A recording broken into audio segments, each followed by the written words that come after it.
Ladies and gentlemen, thank you so much for joining me. This is the Mikey on Mute podcast, a podcast where we talk about mental health, how to break the stigma of reaching out for help, and so much more.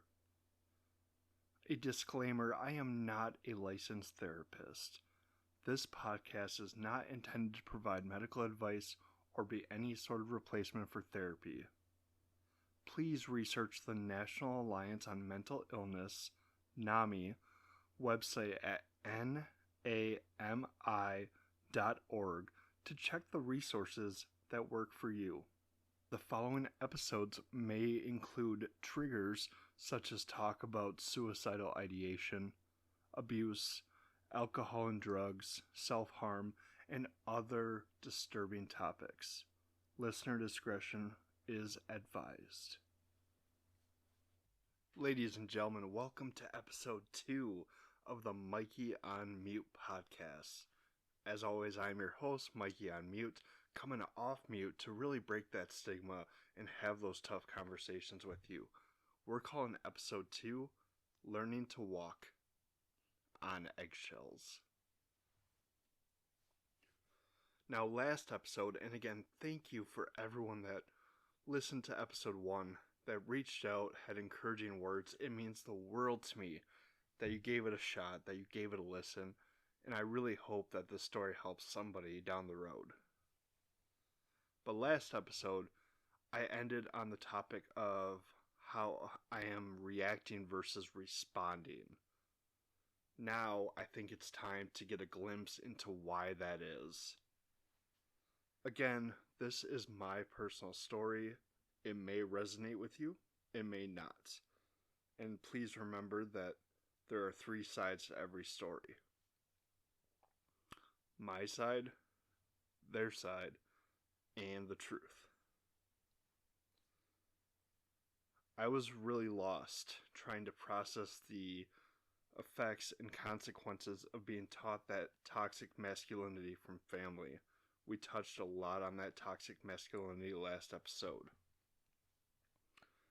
So when I was trying to understand and figure out what I was supposed to do with it, how to go about it, and what was wrong with me, I knew I had to get something out. I had to talk to somebody. And so I became vulnerable with the one person who, at the time at least, I thought I could trust. This is going to be a quick glimpse in. There's going to be some, very overview here, so I won't go into super big details about the timeline, but I met my ex-wife in late 2010.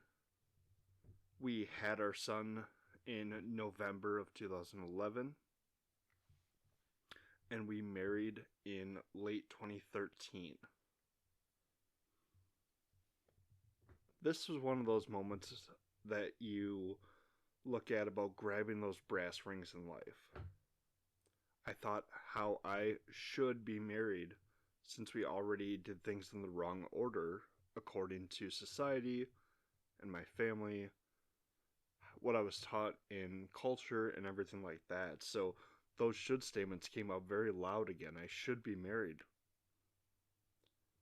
That kind of pushed me to the proposal. We got married. Everything kind of caught up to that point. Again, this is a very brief, kind of just vague overview, but my ex-wife, she definitely gained my trust.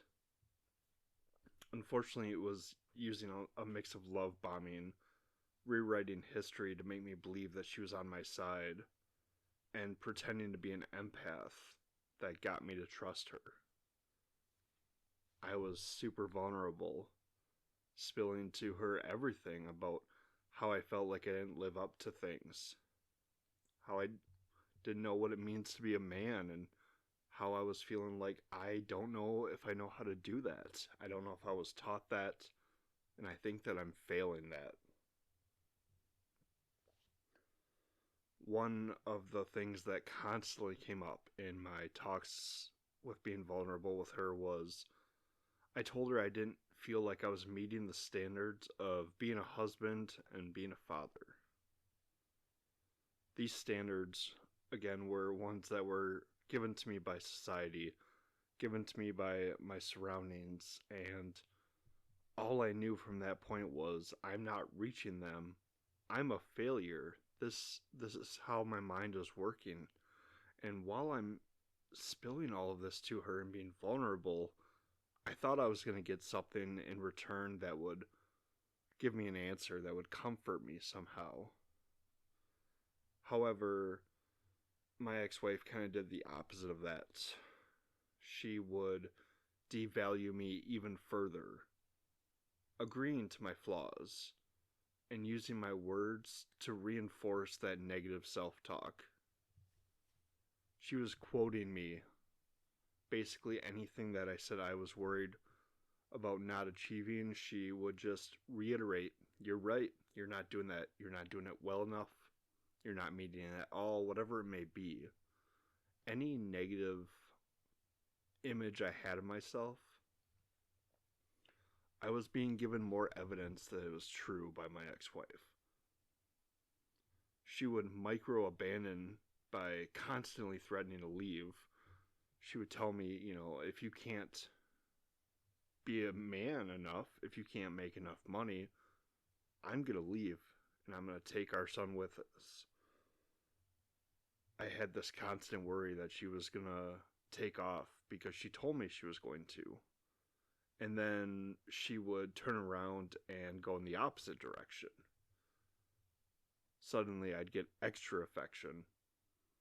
The things that I told her I needed from the beginning of the relationship, I got extra of. So I got physical touch, I got words of affirmation. It was very strange because this was coming from the person that had just devalued me a little bit ago, and suddenly I'm getting words of affirmation back that go against that.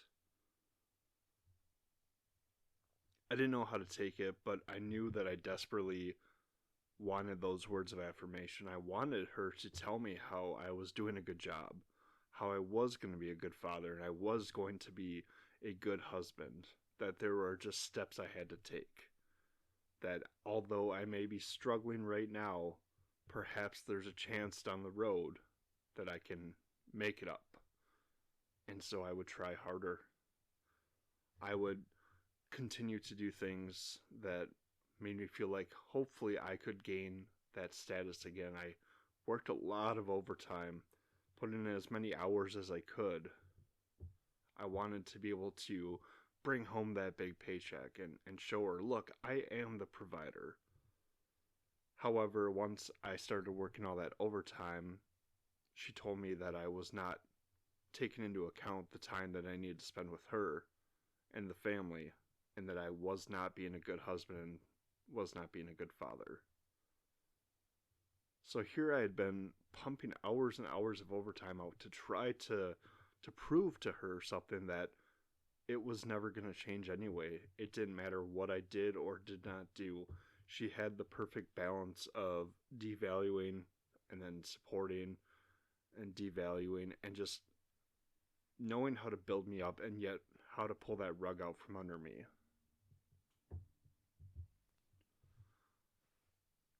Narcissists, like my ex-wife, try to get an emotional response or reaction from others because they truly thrive on feeling like they are above others, that they have that control.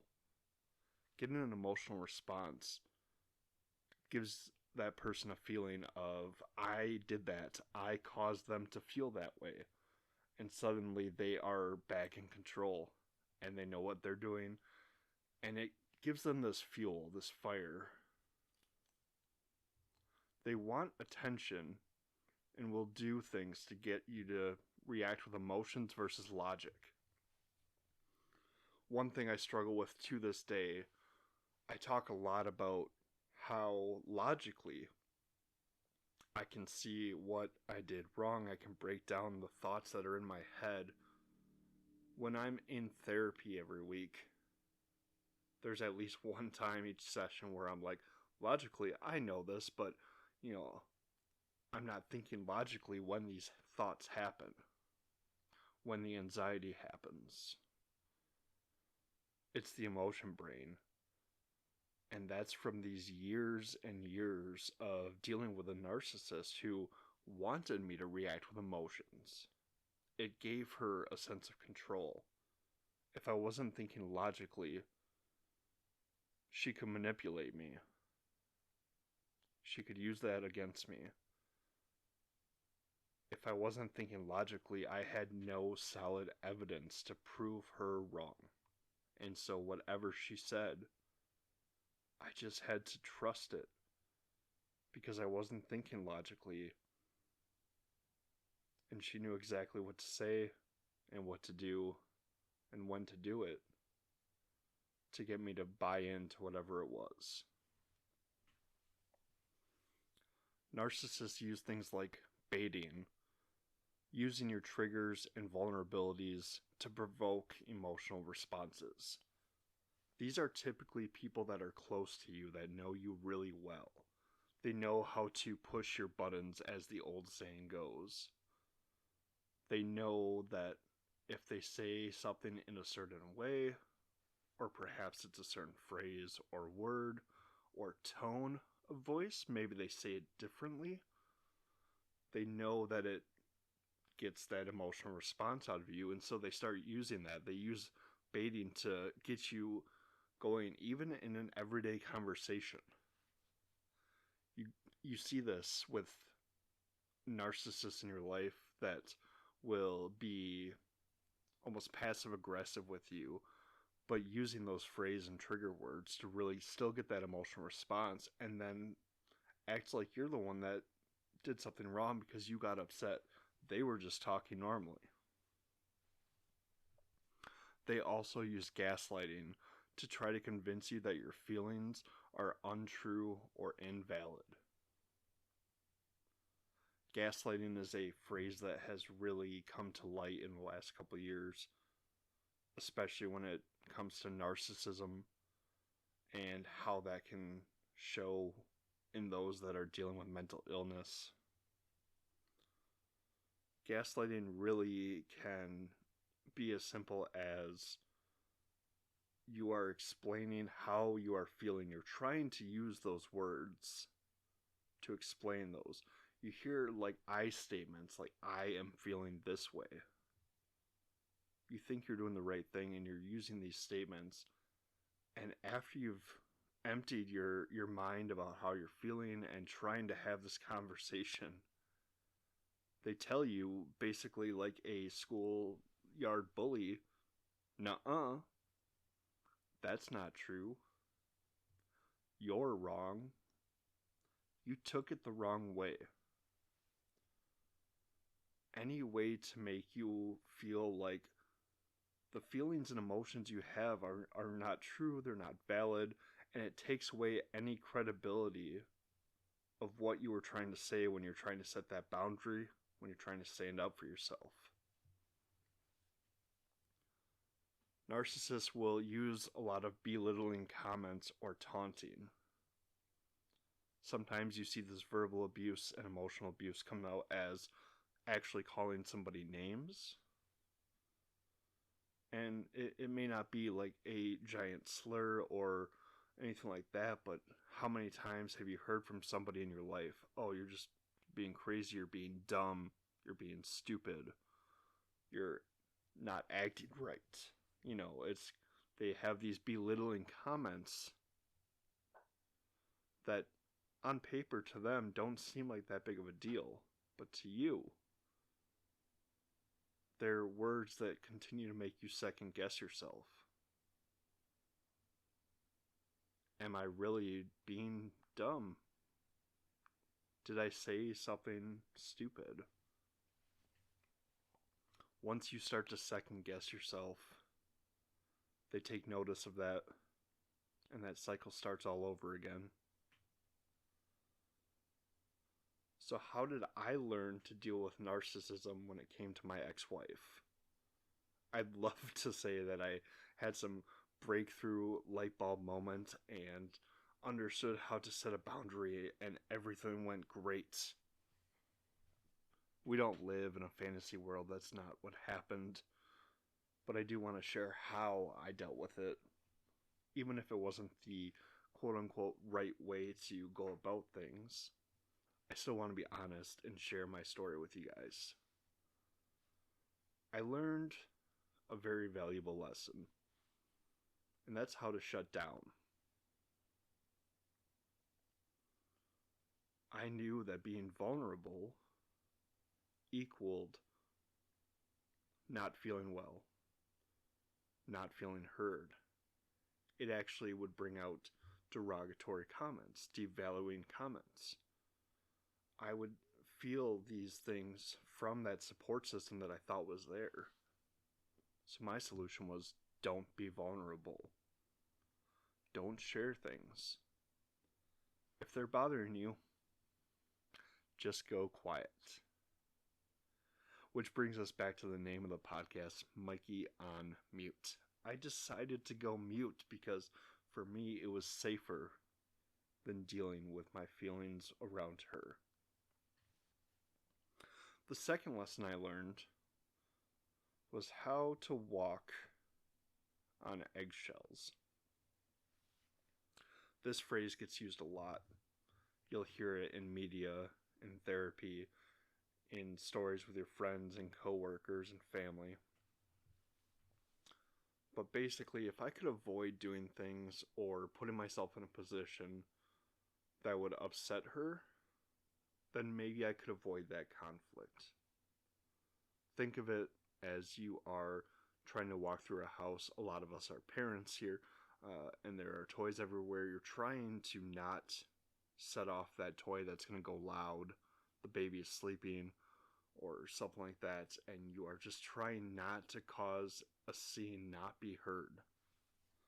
This is the actions I took and the approach I took with my ex-wife.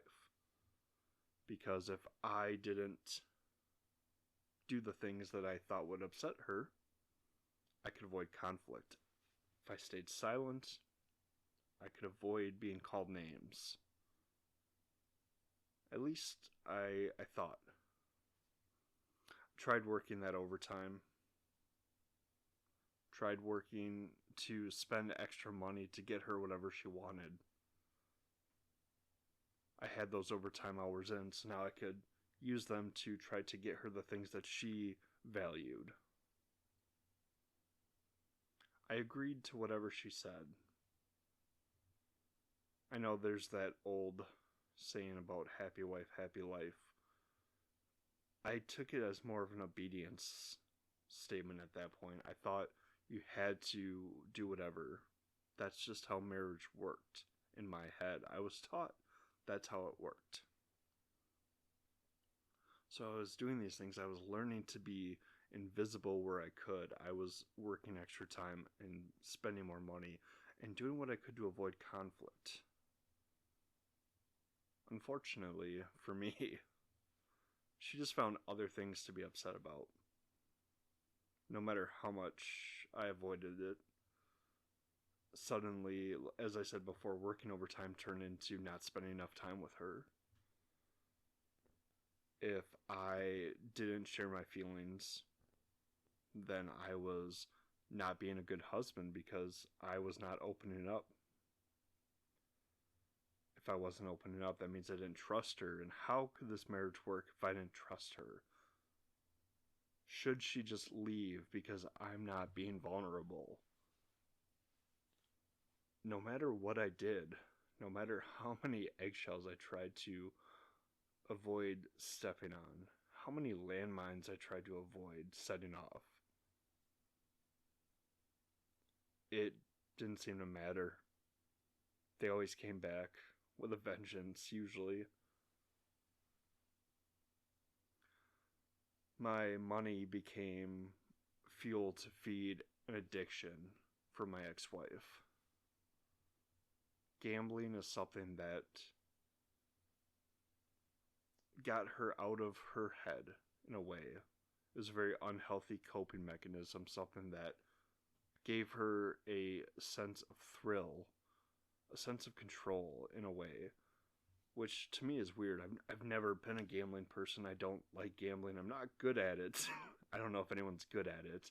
Uh, I think it's mainly luck, and a lot of casinos have their own hand in it. But to her, it was the unhealthy coping mechanism that worked to get her through. And who was I to say anything against that, as I was using my own unhealthy coping mechanisms? I told myself that I had to stay for my son,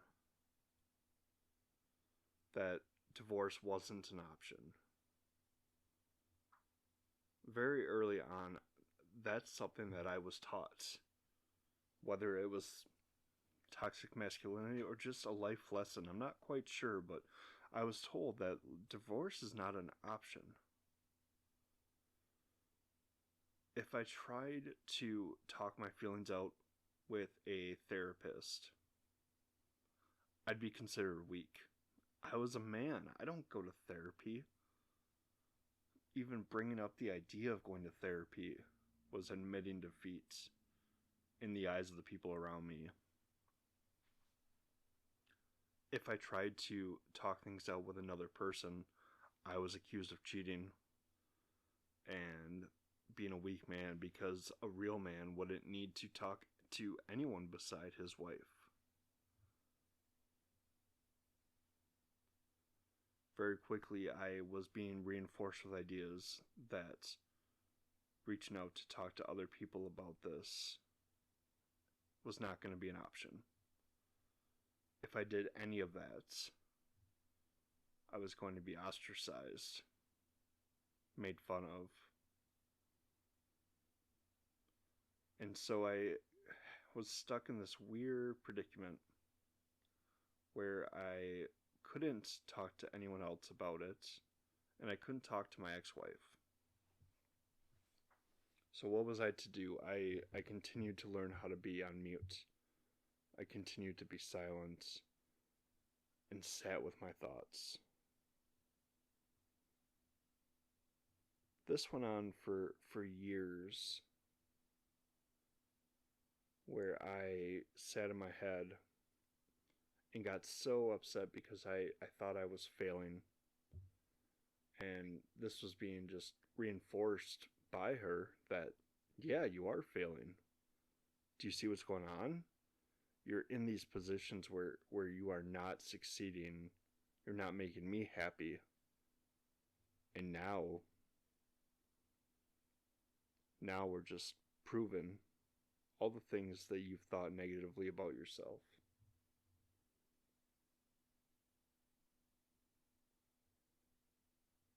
I knew that the episode talking about my ex-wife was not going to be one episode.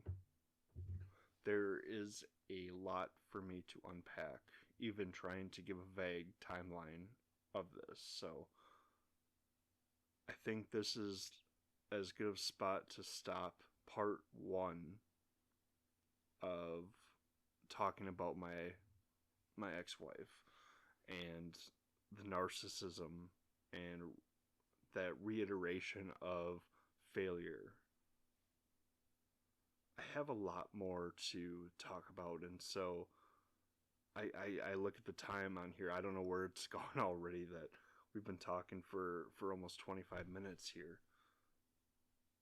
I am so excited to continue to share the story with you guys, and I just want to take a minute to say thank you for listening. I'm already excited to get you the next part of the story, to get you the next episode. And I just want to say, until next time, this is Mikey, going back on mute.